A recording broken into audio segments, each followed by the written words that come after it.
खाली खाली अखियों में तू ही बसा था, मन्नत मुराद मेरी तू ही दुआ था। रिश्तों के मान सारे झूठी कहानियां, होती ना आसान रब्बा याद भुलानियां। हो हारा दिल सजना वे, हारा दिल सजना वे, ओ सजना वे।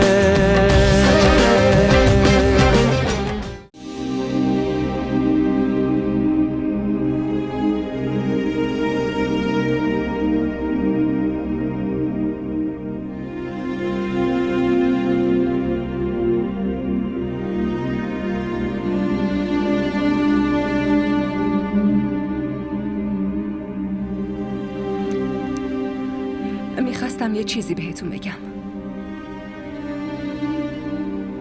میدونم ناراحت میشین، اما من میخوام که خاله بتولو برای قتل قاسم ببخشین و رضایت بدین. نه، من نمیتونم اون زن رو ببخشم. اون زن اصلاً قلب نداره، نه هیچ کس براش ارزش داره و نه کسی رو دوست داره. من چنین زنی رو نمیبخشم. اما اون مامان روحامه، نمیتونم ببینم داره اذیت میشه. اینا رو روحام بهت گفته که بیای بهم بگی؟ نه، روحام هیچ چیزی نمیگه. که اینطور؟ پس چرا خودی روحام نیومد؟ چرا تو رو با خودش نمیبره خونه؟ تمام وسایلش اینجاست. بعد اون روز حتی یه بارم نیومد خونه. ببین مؤمنه، من از وقتی اومدم تو این خونه شما به هم محبت و مهربونی کردین. عشق مادریم خودشو نشون داد. من نمیتونم ببینم تو اینجوری ناراحتی. خودمم خیلی ناراحت میشم. تو به من بگو، تو چه تقصیری داری؟ اصلا اون چرا داره باهات این کارا رو میکنه؟ تقصیر من اصلا نمیدونم چه تقصیری دارم. خب درسته، منم نمیتونم اونو ببخشم.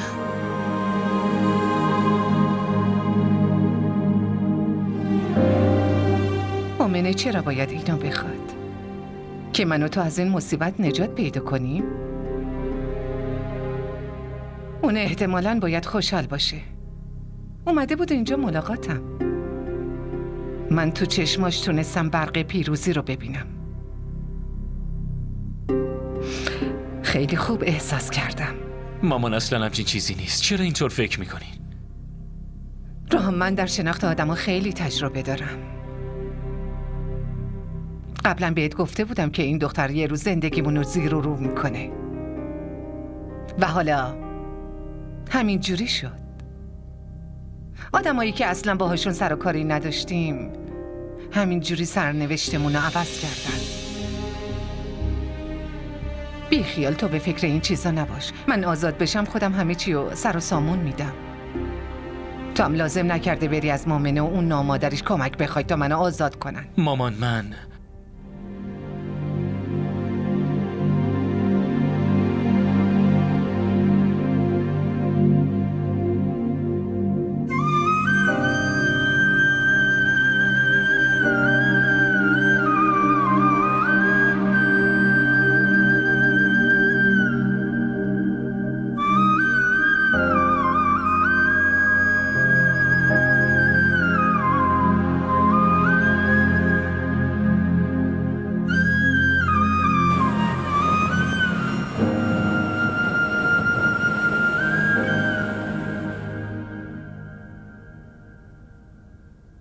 مؤمنه.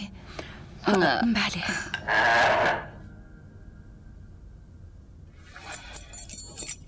خب میخواستم یه چیزی رو بهت بگم. بله بگین. موضوع اینه که اگه ازم میخوای خاله بتول تو ببخشم و رضایت بدم، پس یه شرطی دارم. چه شرطی؟ من باز میکنم.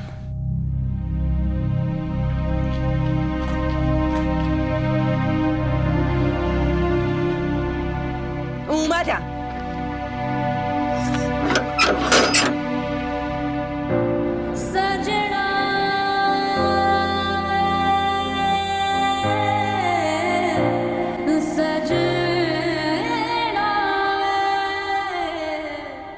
اینجایی؟ یعنی نباید اینجا باشم؟ میتونی بیای. با این خانواده نسبتتون برای همیشه میمونه.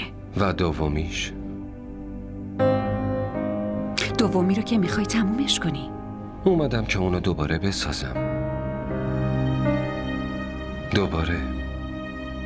اما تو باید حرفمو قبول کنی. یعنی پیونده با شرط و شروط ساخته میشن؟ نه، این شرط نیست. این خواسته منه و میخوام به این پیوندمون یه فرصت بدم. چرا؟ مگه چی شده؟ ببینم دلت برام میسوزه؟ نه، من دلم برات نمیسوزه. من هر وقت که از تو دور میشم نمیدونم باید چی کار کنم. چه واکنشی نشون بدم؟ واکنش که نشون دادی. یعنی اشتباه از منه؟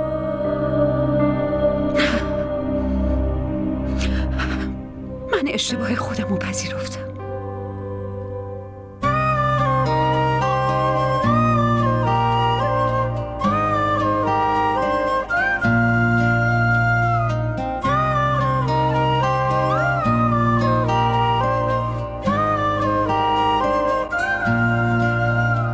ببین داداش عرفان، من طبق قوانین حرف میزنم. حالا شما اینو شرط حساب میکنین یا مصالحه، موضوع اینه که هنوز به خاطر سمی، مؤمنی بیچاره زندگیش سر و سامون نگرفته. بتول خانم شاید مؤمنه رو به هر حال قبول میکرد، نمیدونم، ولی به هیچ عنوان سمی رو قبول نمیکنه. برای همین من میخوام که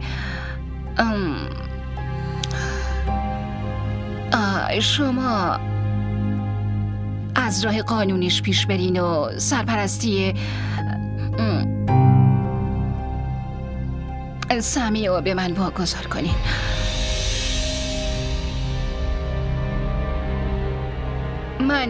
من خیلی خوب اونو بزرگ میکنم. نمیذارم هیچ چیزی اونو اذیت کنه. مثل بچه خودم بزرگش میکنم. ببین داداش عرفان، خواهرزاده من قاسم تنها تکیه‌گاه من بود و اینکه خداوند مؤمنه رو بعدها صاحب بچه‌های زیادی میکنه، ولی من تنها میمونم. درسته؟ پس اگه شماها سرپرستی سمی رو به من بدین، خب من بتول خانم رو میبخشم و رضایت میدم.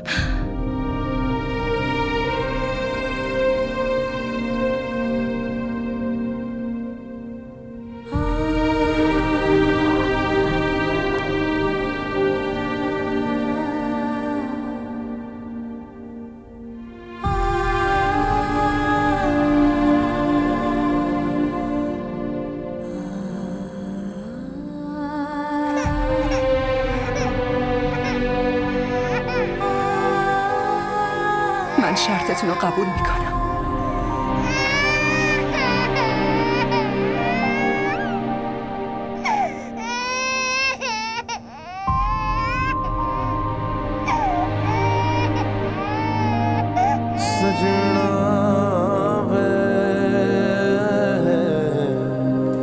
सजना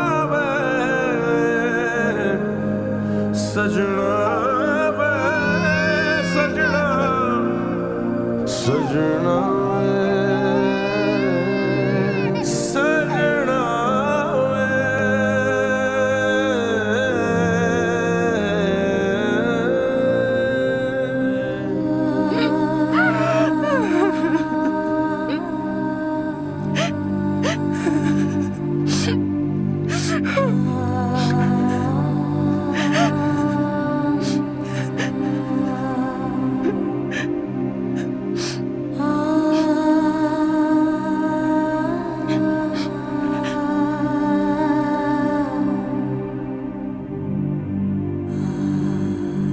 مؤمنه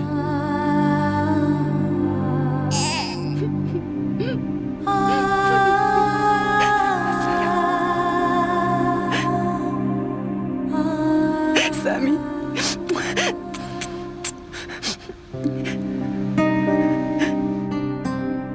من آرامش دلی مادر ازش گرفتم. نمیتونستم آرامش مامانمو به دست بیارم. سمی همیشه کنار تو میمونه.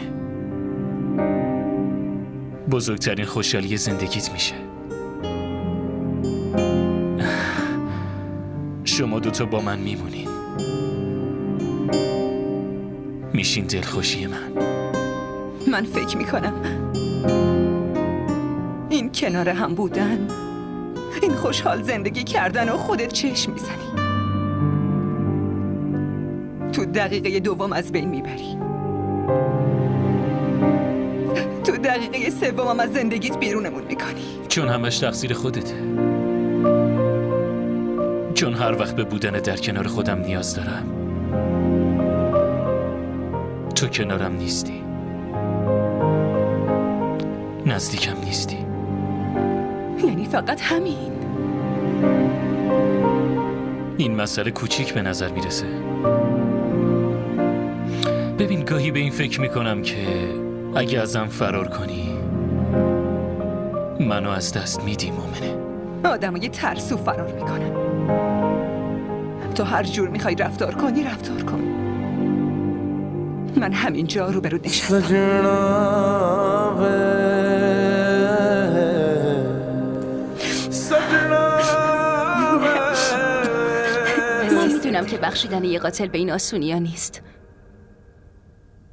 ولی اینو هم میدونم که شما بد هیچ کس رو نمیخواین و شما اهمیت بخشیدن رو خیلی بهتر از همه ما میدونین.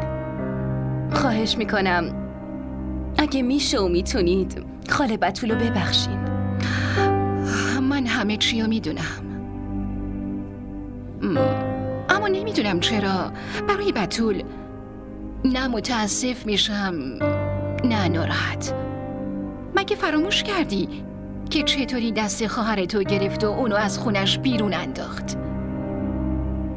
بعدش هم نمایش طلاق خودشو به پا کرد.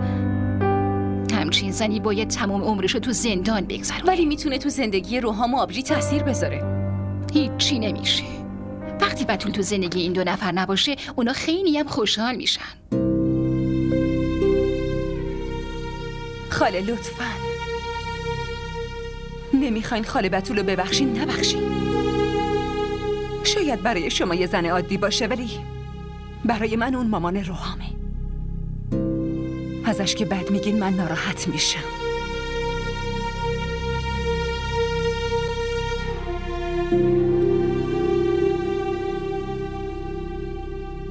بفرما. این خواهرت عجیبترین آدم دنیاست. فکر نکنم کسی مثل این پیدا بشه. بله کاملا درست میگین. هیچکی مثل آبجی من نیست. من میرم ببینمش.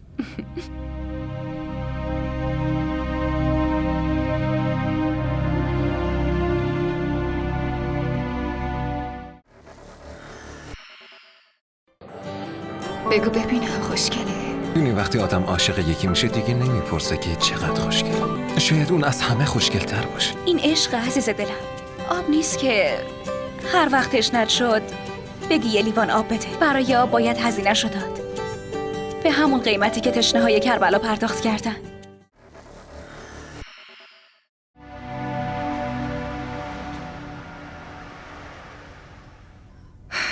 میدونستم بالاخره این حرفو میزنه. در واقع این حرف اون زن نیست، بلکه مؤمنه برای شکست دادن من آخرین برگشو رو کرد. من به روحام تأکید کرده بودم که نباید با اونا به هیچ وجه در این مورد حرف بزنه، اما مامان، یعنی شما دوست دارین همینجا بمونین؟ شما هنوزم این خیالو دارین که اونا اشتباهن و شما درستین؟ مامان، شما اصلا خبر دارین که مردم راجع به ما چه حرفایی میزنن؟ به خاطر همون مردم شما همیشه تو زندگی مؤمنه و روحام یه مشکلی براشون درست کردین. حالا میدونین اونا راجع به شما چه حرفایی میزنن؟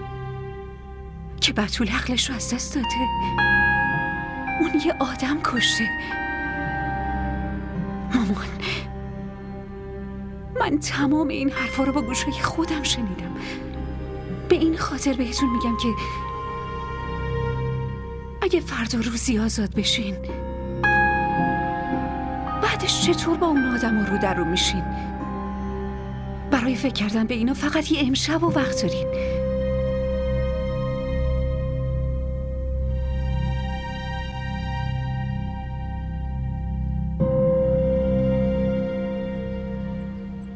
فهیمه خانم، همه چی خوبه؟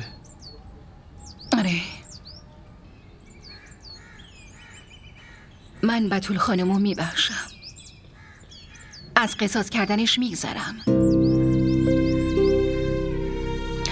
درسته فقط بزرگش کردم، اما مثل پسرم بود. غمگین که میشم، ولی کارایی که اون کردم درست نبود. اگه تو بخوای میتونم برم پیش قاضی و به نفع مامانت شهادت بدم. اینطوری بتول خانم با شهادت من آزاد میشه و بعد از کارهای قانونی برای همیشه لقب قاتل از روش برداشته میشه. اما در عوضش من از تو یه خواهش و درخواستی دارم روحام. چی میخواین بهم بگین؟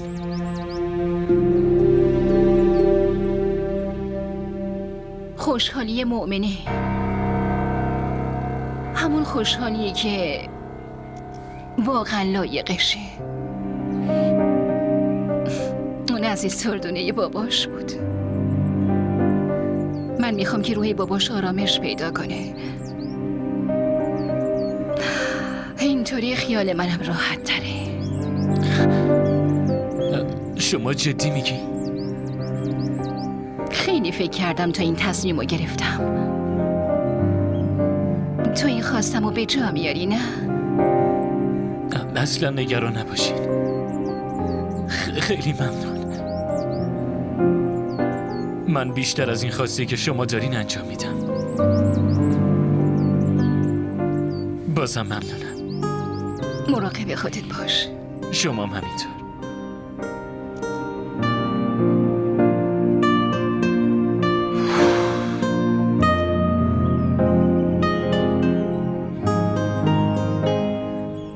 مامان چرا اینطوری شده؟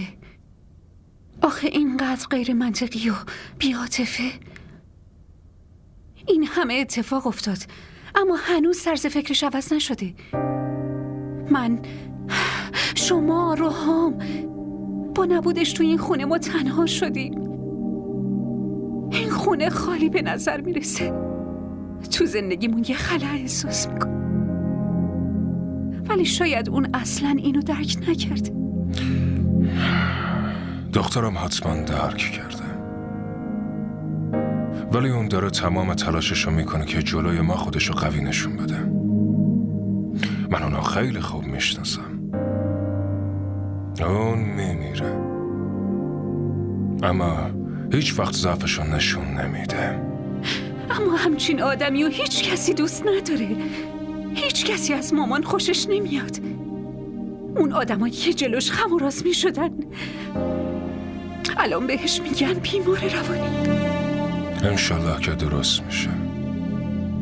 فردا هم آزادش میکنن. و من مطمئنم خیلی زود دوباره خودشو سر پا میکنه.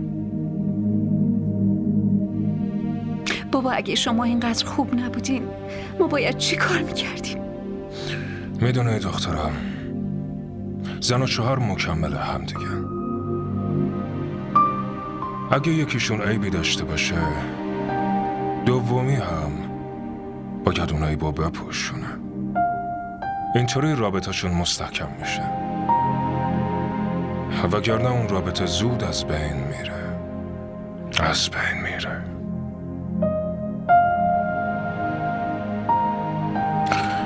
همه چی درست میشه.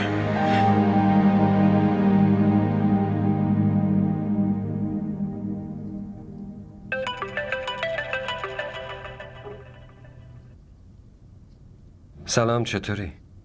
من خوبم. تو چطوری؟ راستی فسه چطوره؟ اونم خوبه.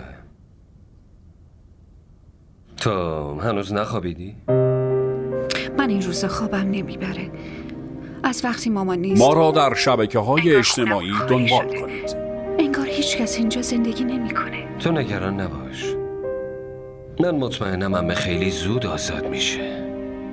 آره شاید آزاد بشه، ولی بعید میدونم دیگه مثل قبل بشه.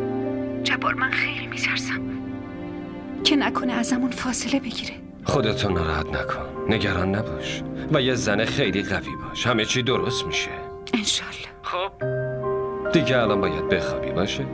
فعلا خداحافظ.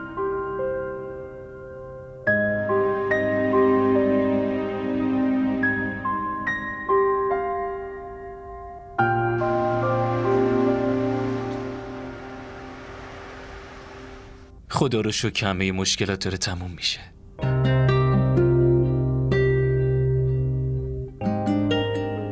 در حسرت دیدن این خوشحالی تو صورتت بودم. خدا رو شکر که دوباره روحامو به هم برگردوند. منم دلم تنگ شده بود برای اون چشمای معصوم و صورت زیبا. چرا؟ مگه من ازت دور بودم؟ خب نزدیکم نبودی. نمیدونی این روزا چه فکر و خیالای عجیب غریبی که سراغم نیومد. الان که حالت بهتره مگه نه؟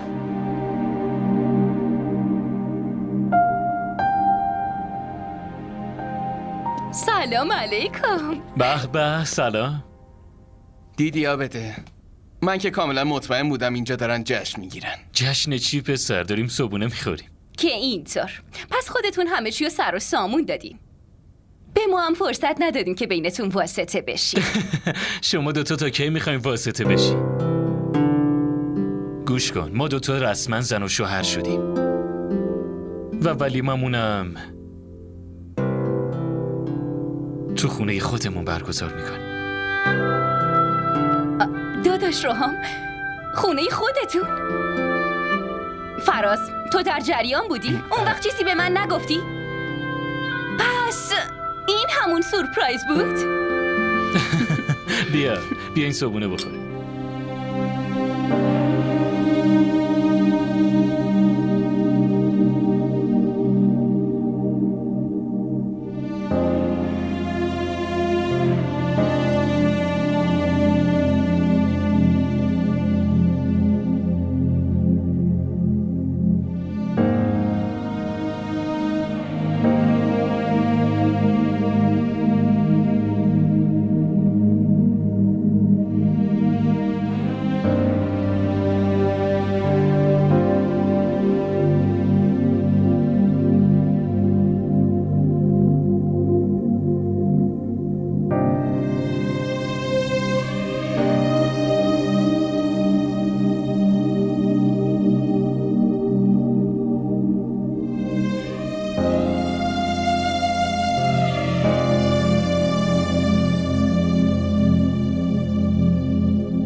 بین من و جبار هر اختلافی که هست احساس میکنم اونا درست میشه.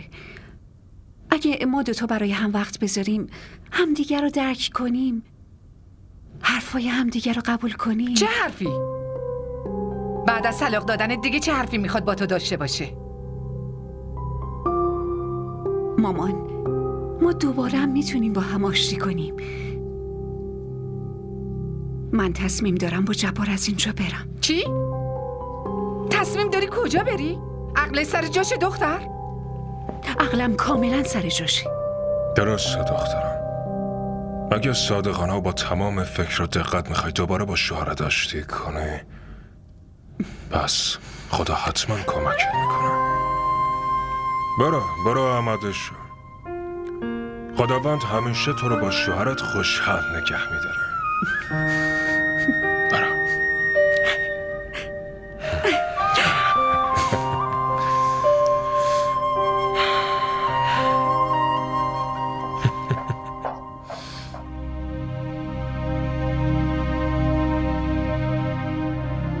مامان، من امروز با مؤمنه میریم خونه خودمون. همیشه دوست داشتم با هم زندگی کنیم، توی خونه باشیم، اما اگه شما راضی نیستین من بهتون اصرار نمی کنم. در ضمن خونمون همین نزدیکی است، همیشه رفت و آمد میکنیم. لازم نکرده. نمیخواد تو بیای اینجا یا اینکه بخوای به من لطفی بکنی. مامان، سعی کنید خودتون رو یکم تغییر بدین. به جای بتول خانم یه بار مادرمون باشین. لطف خاله فهیمه و مؤمنه رو درک کنین.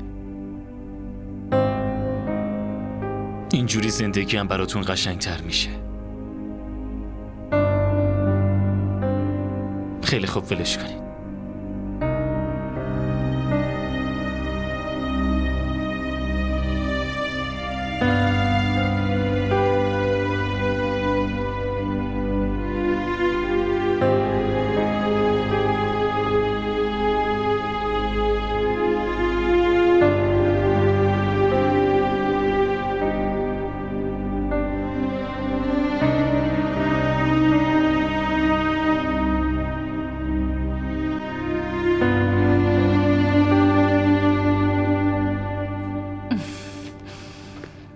میبینین دخترا؟ من چه میدونستم که دم رفتنش اینقدر برام شیرین میشه. حالا چطوری بتونین زندگی کنن؟ عزیزم، اگه یه وقتایی خیلی اذیتت کرد، بیاریش پیش من، ازش مراقبت میکنم.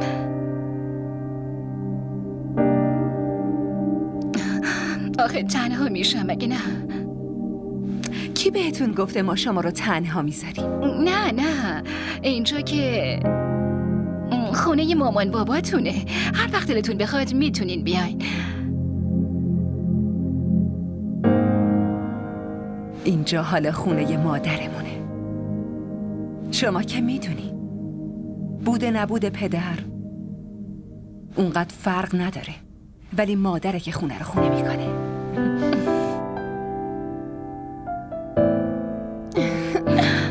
زنده باشی، خوشبخت باشی. خب دیگه زودتر وسایلتو جمع کن. بهم بگو چیا رو میبری؟ الان شوهر سر و صداش در میاد.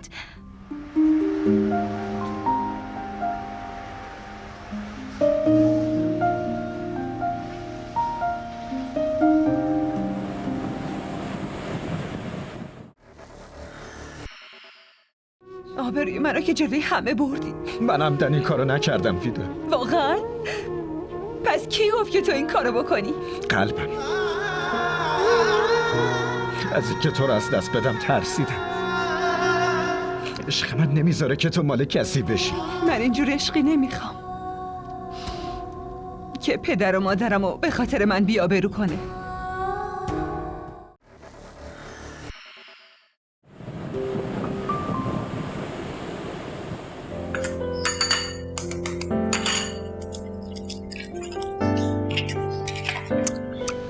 باز امروز زود بیدار شدی؟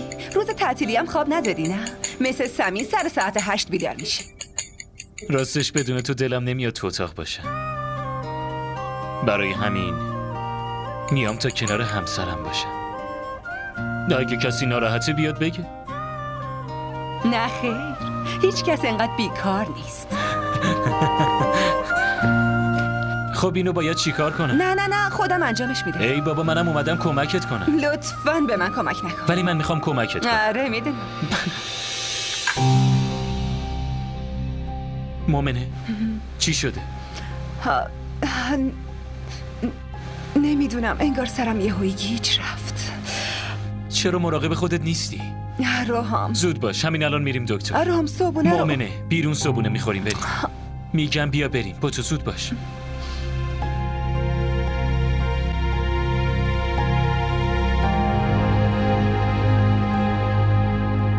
خدا را شکر، خدا را شکر.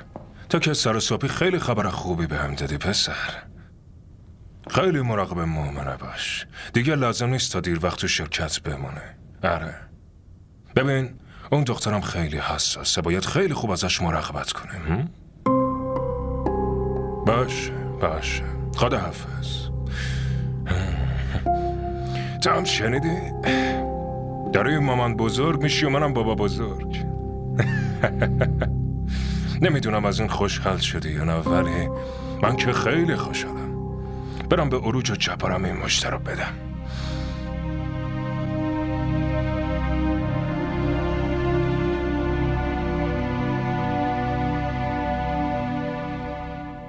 مامان حتی تماسم نگرفت. تو هم که دیدنش نرفتی. من دیدنش نمیرم دیگه، نمیخوام دیدنش برم. روحام اینقدر لجبازی نکن. مومن خوشحالی ما اصلا برای اون مهم نیست. پس چرا برم پیش کسی که خوشحالیمون براش ارزش نداره؟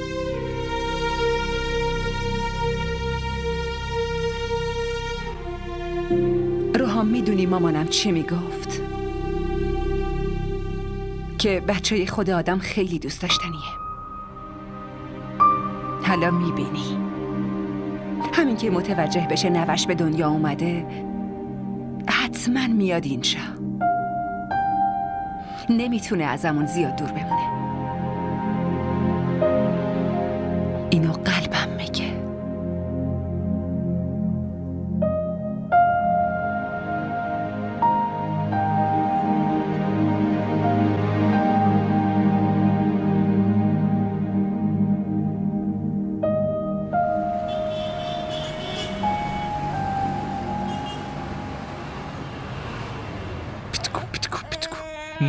نه گریه نکن.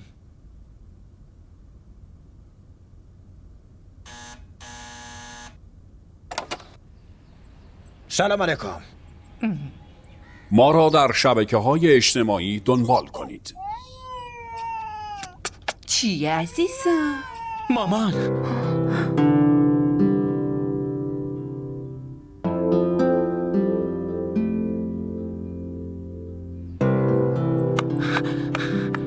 مامان.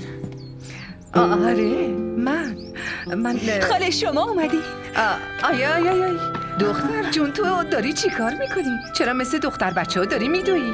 روحام تو بهش بفهمون که دیگه اینقدر مثل دختر بچه ها رفتار نکنه. تو این وضعیت خیلی باید مراقب خودش باشه. آره حالا بیاین داخل. نه من فقط اومده بودم ببینمت و به تبریک بگم. خب من باید برم. خاله خواهش میکنم لطفاً نرین. من به کمکتون نیاز دارم. میخوام کنار شما بمونم برای همیشه. لطفاً. خوشحالیمون بدون شما ناقصه. لطفاً بیاین داخل.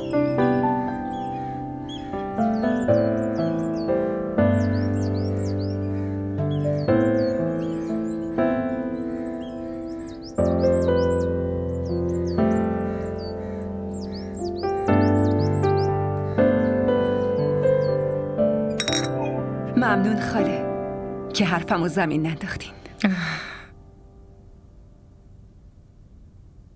رام من میخوام مومنه رو با خودم ببرم خونه. اون به کمک من نیاز داره. جون، من که هر روز نمیتونم بیام اینجا. اگه تو مشکلی نداری میتونی وسایلاتو جمع کنی و بیای خونه خودت.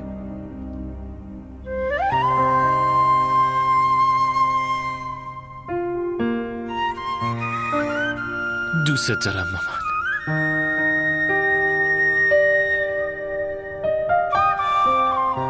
من پسر شما خیلی زود دلمو باختم.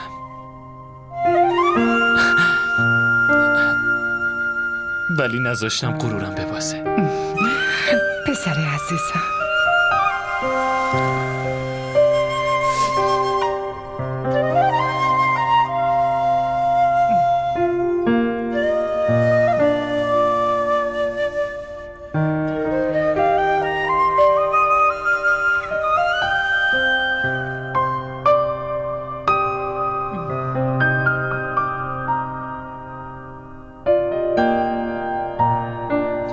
میخوای بچه رو بغل کنی؟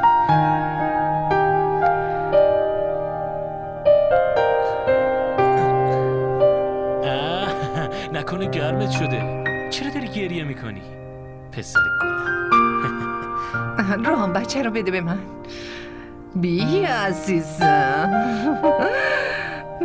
نازی ببینم تو چرا داری گریه میکنی؟ پسر گوگول منه.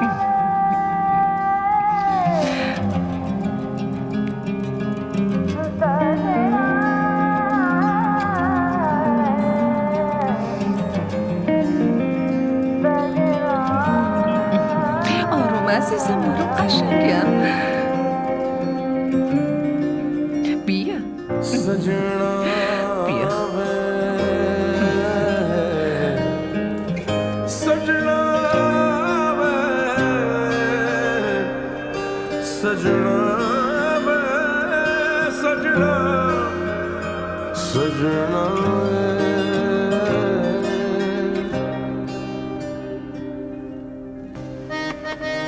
فقط یه چیزی ناقص بود که اونم کامل شد.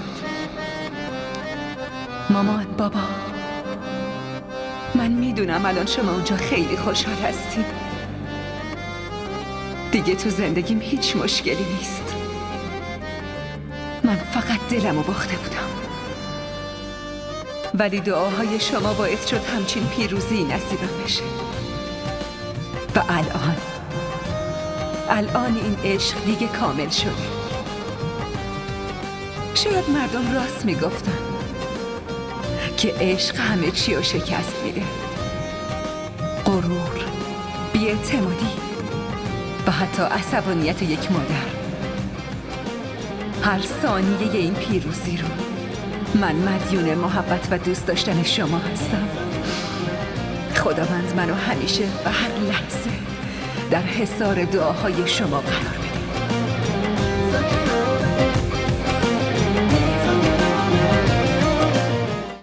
खाली खाली अखियों में तू ही बसा था, मन्नत मुराद मेरी तू ही दुआ था।